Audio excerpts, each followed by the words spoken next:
Well, video hii ni mwendelezo wa video ambayo imetangulia, ambayo ina kichwa cha habari kinachosema mwanaume asiyejua umuhimu wa kinena, kinembe, kisimi na kizazi ni chukizo.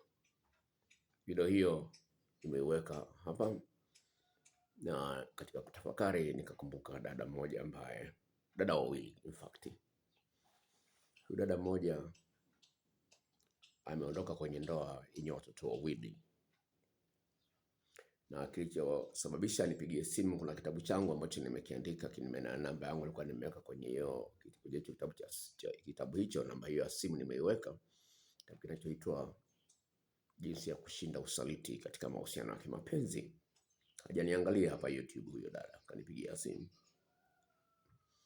ananiambia, Dokta, nimeachana na mume wangu kisa ni tendo la ndoa. Unaweza kuliona tendo la ndoa ni kitu kidogo sana, lakini ukweli wenyewe ni huo. Nikamuuliza, kwa imekuwaje? Akasema hivi, mume wangu huwa anafanya kidogo, nikilalamika ananipiga. Yani kidogo, yani mwanaume anawahi kumaliza alafu hawezi kurudia. Sasa wanaume wengi ni kweli wanafanya kidogo, wana tatizo la kuwahi kumaliza, haliwasumbui akili, na wanashindwa kurudia, haliwasumbui akili. Hawajui ni jinsi gani hawawatendei haki wanawake. Kisimi ndio swichi ya mwanamke kufika kileleni. Sasa kisimi kina sehemu kubwa mbili, kuna sehemu ya juu na sehemu ya ndani. Nimezungumza kwenye video ile, nimezungumzia kwa makini sana, lakini katika tafakari ambayo nimeiona, nimekuwa na itafakari baada ya kuupload video ile, ni kwamba kuna upande wa kisimi ambao una miisho ya mishipa ya fahamu mingi zaidi kuliko upande wa kulia, kutokana na tafiti ambayo nimeifanya.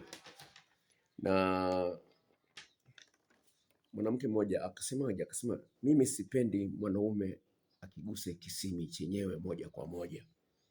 Sijui kwa nini wanaume wengi wanapenda kufanya hivyo, na mara nyingine ninakuwa hata sijaloana bado, lakini mwanaume anakimbilia tu kwenye kisimi. Huwa inaniumiza, lakini nashindwa kuwaambia. Mara nyingine hata ukimwambia hakuelewi. Ni mwanamke wa kwanza. Mwanamke wa pili akasema hivi, najibisha kumwelekeza mwanaume lakini hawaelewi, lakini napenda kisimi changu kiguswe kupitia kinembe, yani sehemu ile inayofunika kisimi chenyewe. Na mara nyingi mwanaume akigusa kisimi moja kwa moja, huyo mwanaume huyo kama nimekutana naye mara ya kwanza, sirudiani naye. Hawafahamu wanaume hawa kwamba kisimi ni sensitive sana, na ukienda moja kwa moja lazima utamuumiza mwanaume. Napenda mwanaume anayejua jinsi ya kukihudumia kisimi, kwa maana hapo ndipo ninaweza kufika kileleni kwa urahisi. Sasa wanaume wengi wana akili ya kutaka kufika mwisho wa mchezo.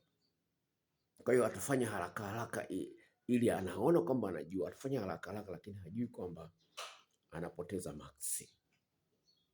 Hiki ni kipengele ambacho ningependa nikiweke hapa, kwa sababu kuna mwanamke mmoja kanitumia message akaniuliza, nini tofauti ya kinembe na kisimi? Labda nikuulize swali. Wewe unauliza swali kama hilo, nini tofauti ya ganda la ndizi na ndizi yenyewe? Ganda la ndizi ni sehemu ya ndizi. Kwa unaposema ndizi, unazungumzia ganda lenyewe na ndizi yenyewe. Kwa hiyo unapozungumzia kwamba kinembe ndio ganda la kisimi, na wake nazungumzia kisimi chenyewe, kweli au sio kweli?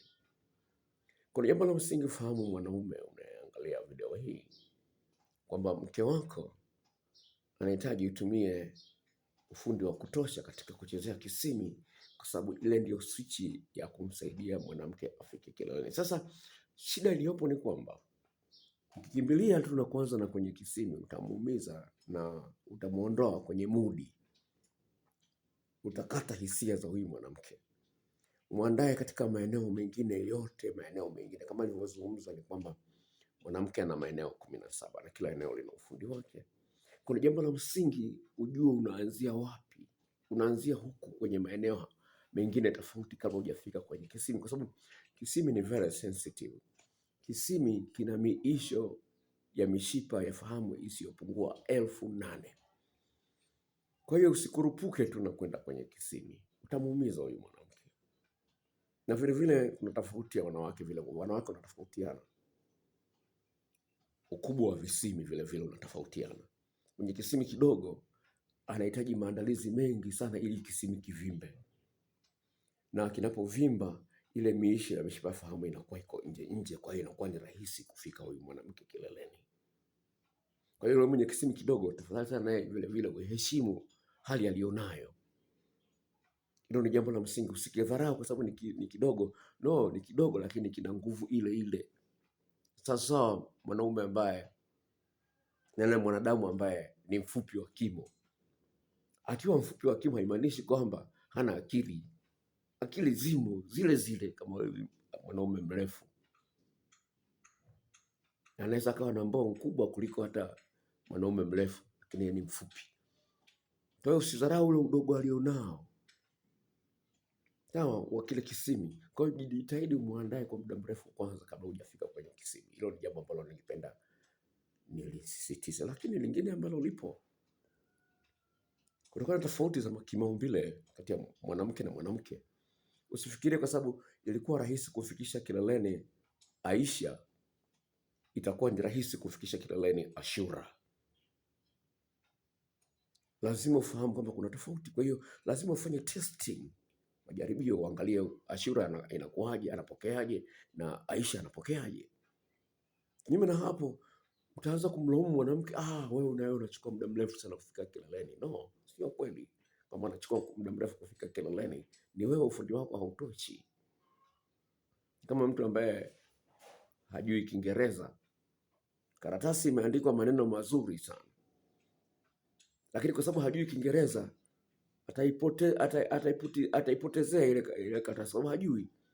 Lakini sio kwamba haimaanishi kwamba hakuna ujumbe kwenye ile karatasi, ila kwa sababu hajui kusoma anaweza kaitupa, kumbe ile karatasi ule ujumbe unamwelekeza aende mahali fulani akachukue 2,000,000. Lakini kwa sababu hajui Kiingereza ile karatasi ataona takataka hii, atatupa.